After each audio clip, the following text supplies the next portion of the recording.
안녕하세요, 여러분. 소울 스토리타임에 오신 것을 환영합니다.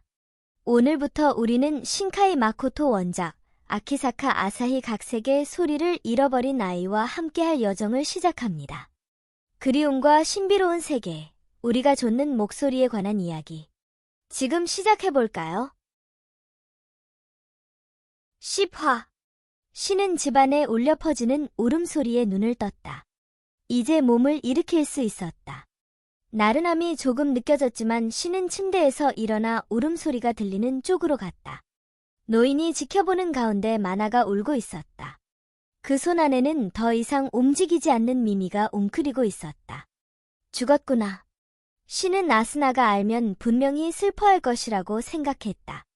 노인은 온화하고 다정하게 말했다. 이번 세상의 사명을 끝내고 다음 세상으로 갈 때가 온 거란다. 실컷 울어주렴. 그 아가씨를 위해서라도. 마나가 울음을 그칠 때까지 기다린 후 노인은 마나와 신을 마을 밖에 있는 초원으로 데리고 갔다. 끝이 보이지 않을 정도로 광활한 초원에 노인이 손으로 가리킨 곳에만 바위로 만든 대좌가 있었다. 마나는 그곳으로 달려가 미미의 시체를 살며시 눕혔다. 곧 나타날 게다. 노인이 말하고 잠시 시간이 흐르자 신은 놀란 목소리로 말했다. 저건 케찰코아틀. 케찰코아틀이 초원 저편에서 천천히 걸어왔다. 살색을 뗀 사람 모습에 그러나 체격이 사람보다 몇 배는 더 컸다. 그 몸에는 케찰코아틀의 독특한 기하학적 무늬가 그려져 있었다. 저렇게 오래됐다니. 놀라서 중얼거리는 신은 개의치도 않고 케찰코아틀은 대좌에 도착하자 미미의 시체를 안아 올려서 입속에 집어넣었다. 노인은 엄숙한 말투로 말했다. 저런 식으로 생명은 더 큰 존재의 일부가 되는 거다. 아스나도 그렇게 생각할까요? 소중한 존재가 죽고 말았는데. 신이 그때 한 말은 평소의 아가르타인이라면 절대로 입 밖에 내지 않는 말이었다. 어르신, 아가르타는 현세에서의 생명이 더덥고 의미 없다는 것을 지나치게 잘 알고 있어요. 그래서 멸망하는 게 아닌가요? 신이 말하자 노인은 조금 놀란 듯이 눈을 크게 떴다. 하지만 곧 느긋한 미소를 되찾으며 말했다. 내 미숙함은 그 지상인 남자를 닮았구나. 내가 아크엔젤을 닮았다고? 그렇게 생각했지만 신도 자신이 한 말이 아가르타에서 순수하게 생활해온 사람이라면 하지 않았을 것쯤은 알았다. 자신이 그 지상인들에게 영향을 받은 것이리라. 신은 할 말을 잃었다. 그때였다. 저건 마을 입구에서 모리사키와 아스나를 맞았던 판초형 의복 차림의 남자 세 사람이 말을 타고 달려갔다. 그 모습을 바라보던 신은 즉시 알아차렸다. 장총을 갖고 있어요. 신이 말하자 노인은 어쩔 수 없다는 듯이 고개를 저으며 말했다. 그들은 죽여서라도 지상인을 막으려는 속셈인가. 그리고 신을 봤다. 내가 짊어진 사명과 똑같구나. 그 말이 맞았다. 죽여도 좋으니 지상인을 막아야 한다. 아가르타 세계로 들어오는 것은 신은 달려서 노인의 집으로 돌아가 마구간에서 자신의 말을 곧 발견했다. 말에 올라타서 달려나가려고 한 찰나 노인이 말을 걸었다. 어쩔 생각이냐? 지상인을 막는 것은 자신의 사명이니 자신이 해야 한다. 하지만 지금은 그런 생각이 나지 않았다. 자신이 무엇을 하고 싶은 걸까? 어떻게 하면 좋을까? 어떻게 해야 할까? 아무 생각도 할 수 없었다. 그저 신은 고개를 가로저었다. 모르겠어요. 하지만 구호와 함께 말을 달렸다. 아스나를 내버려둘 수는 없었다. 구해야 한다. 그냥 그것만 생각했다. 신은 뒤돌아보며 노인을 향해 외쳤다. 은혜는 반드시 갚겠습니다. 이랴. 신이 기합과 함께 말고삐를 당기자 마른 풀을 박차며 전속력으로 달리기 시작했다. 강이 드디어 좁아지며 암벽지대에서 호수가 되어 끝났다. 배는 바위밭에 그대로 버려두고 모리사키와 아스나는 바위의 경사면을 올라갔다. 이 산등성이 너머다. 이제 얼마 안 남았구나. 아스나는 생각했다. 이 여행이 이제 곧 끝난다. 이 괴로운 여행이 곧 끝나는 것이다. 그런데 왜 이렇게 기쁘지 않은 걸까? 이족이 오기 전에 서두르자. 모리사키가 말했을 때 아스나가 그것을 깨달은 것은 우연이었다. 왜 그러니? 모리사키의 목소리 한순간 사라졌지만 지금 분명히. 무슨 소리 안 들리세요? 모리사키가 주위를 둘러봤다. 주변에는 바람이 지나가는 소리만 들렸다. 아니야. 낯설지만 들으면 바로 알 수 있는 말 발굽소리가 가까워졌다. 그 소리는 의외로 가까이에서 들렸다. 기복이 심한 암벽지대였던 탓에 접근을 늦게 알아차렸다. 그렇다고 빨리 알아차렸다고 해도 달리 손 쓸 방법이 있는 것도 아니었다. 아마오롯 마을에서 모리사키와 아스나를 맞았던 남자들이 말을 타고 모습을 드러냈다. 무장한 차림이었기에 곤란한 용건이라는 것쯤은 보면 알 수 있었다. 모리사키는 어떻게든 앞으로 가야 한다고 생각해서 아스나, 뛰어! 라고 재촉하며 자신도 뛰기 시작했다. 모리사키와 아스나는 서둘러 경사면을 올라갔다. 그때 한 남자가 말을 탄 채로 허리에서 장총을 뽑아 발포했다. 운 좋게 라고 해야 할까. 총탄이 지면에 맞아서 돌만 튀었다.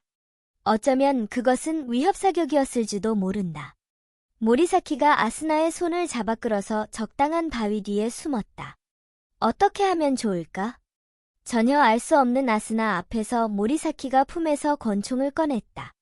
숨어 있어. 곧 끝날 거야. 말하기가 무섭게 이쪽에서도 발포했다.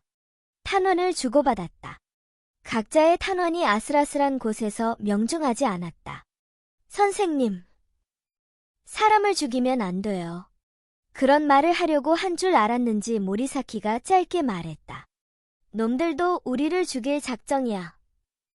그리고 다시 총을 쏘려고 했을 때였다.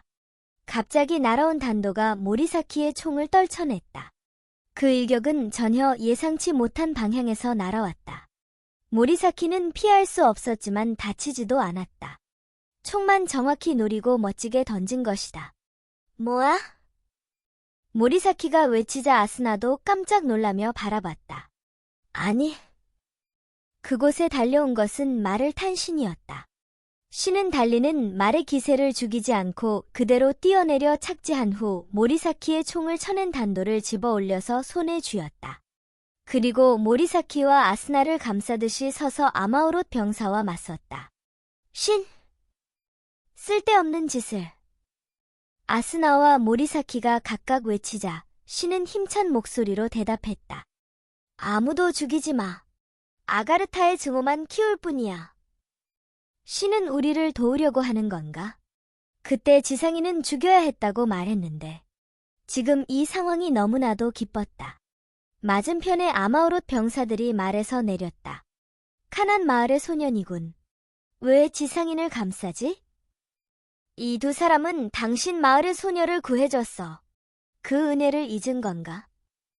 지상인을 그냥 내버려두면 멸망을 불러온다. 화근은 미리 없애야 해. 그렇게 외치는 장총을 쥔 남자에게 신은 정면에서 달려들었다. 총격을 옆으로 피하고 단숨에 간격을 좁혀서 총을 단도로 힘껏 튕겼다. 남자는 신을 발로 차서 간격을 조금 떨어뜨리더니 자신도 검을 뽑아서 신을 노리고 강력한 일격을 더했다. 신은 단도로 그 공격을 막아내고 궤도를 돌려서 피했다. 한 번, 두 번, 세 번, 칼이 마주쳤다. 남자의 검은 무겁고 신의 단도는 가벼웠다. 맞부딪히는 두 사람은 호각으로 보였지만 서서히 신이 밀렸다. 신! 모리사키가 소리치려던 아스나를 오른손으로 제지했다. 신이 외쳤다. 빚은 갚겠다. 어서 가. 그렇게 외치며 날린 일격이 이번에는 남자의 검을 물리쳤다. 무게로는 밀리지만 속도에서는 신이 유리했다. 빨라진 공격은 강렬했다. 결코 싸움에서 진리가 없다. 고 생각했다. 일단 지금은 신의 말을 듣자고 생각한 아스나의 손을 잡고 모리사키가 남자의 미소를 보이며 암벽지대를 오르기 시작했다. 4번, 5번, 6번 신의 단도와 남자의 검이 마주쳤다. 서로 한 발도 물러나지 않았다. 그 옆에서 기다리던 다른 남자가 지나가려고 하자 신은 남자의 검을 단도로 막아내고 그 힘을 역으로 이용하여 도약한 뒤 지나가려고 한 남자의 앞을 가로막았다. 검을 뽑아 들고 응전하려고 하는 남자의 턱에 신의 돌려차기가 명중했다. 남자가 쓰러지자 신이 몸을 돌리며 조금 전에 남자와 다시 싸우려고 했다. 남자가 희죽 웃었다. 만만치 않군. 제게 맡겨주십시오. 옆에서 기다리던 다른 남자가 말해서 내려 검을 뽑았다. 신은 흐트러진 호흡을 가다듬으며 그 남자와의 간격을 좁혔다. 모리사키와 아스나는 싸움을 뒤로 하고 산등성이를 다 올라갔다. 저녁놀로 물든 하늘 아래 어깨를 들썩이는 아스나 앞에서 모리사키가 말했다. 이 세상의 끝, 피니스테라다. 그곳에 펼쳐진 광경은 아득히 먼 지평선까지 이어지는 무지막지하게 거대한 땅굴이었다. 모리사키는 그 가장자리로 내려갔다. 서두르자. 그 아이의 행동을 헛되게 하지 마.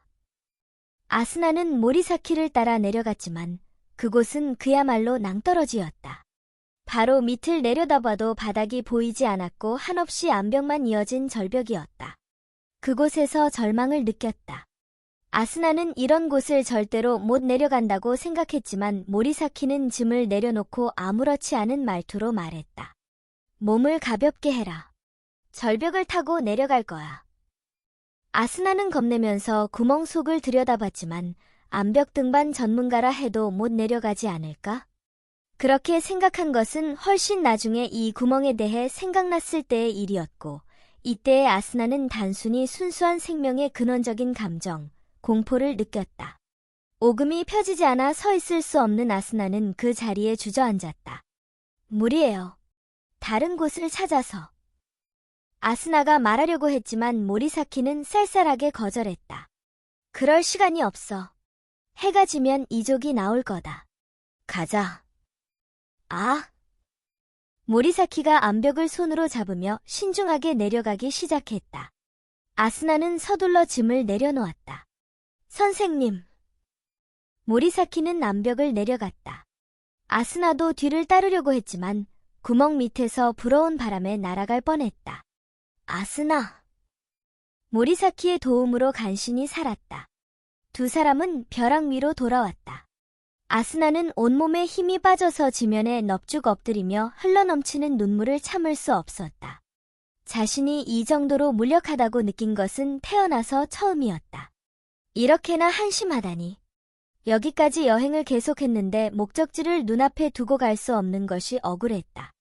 하지만 못하는 건 못하는 거라서 아무것도 할 수 없었다. 아스나. 모리사키의 부름에 눈물을 뚝뚝 흘리며 아스나가 고개를 들었다. 모리사키는 다정한 목소리로 말했다. 내 말 잘 들어. 넌 사이의 바다를 건너서 여행을 하며 세계의 안쪽까지 왔다.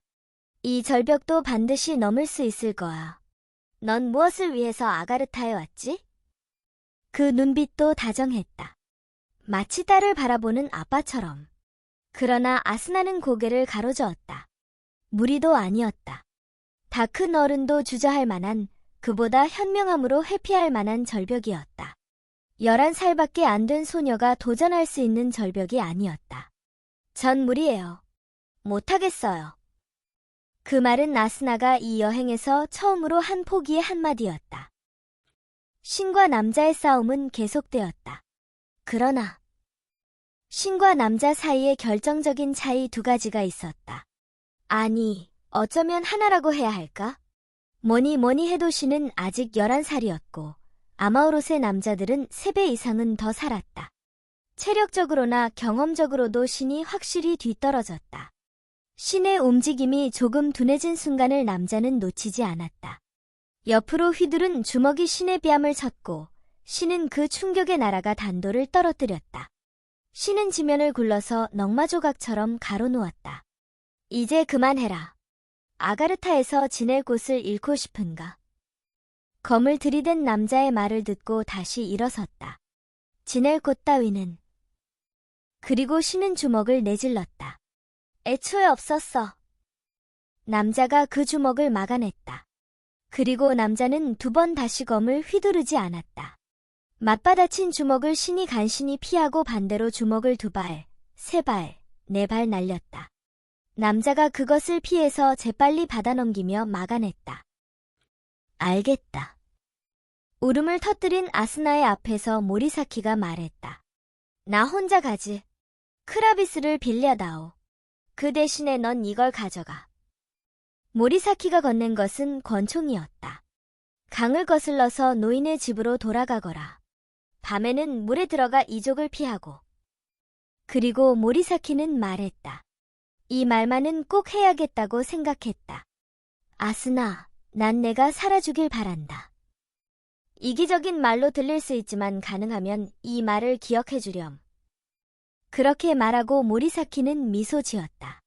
아스나는 모리사키의 그런 다정한 얼굴을 처음 본 듯한 기분이 들었다. 무슨 말이라도 해야 할 것 같았지만 아무 말도 할 수 없었다. 모리사키는 더 이상 아무 말도 하지 않았다. 아스나에게서 등을 돌리고 말없이 피니스테라의 큰 구멍과 마주했다.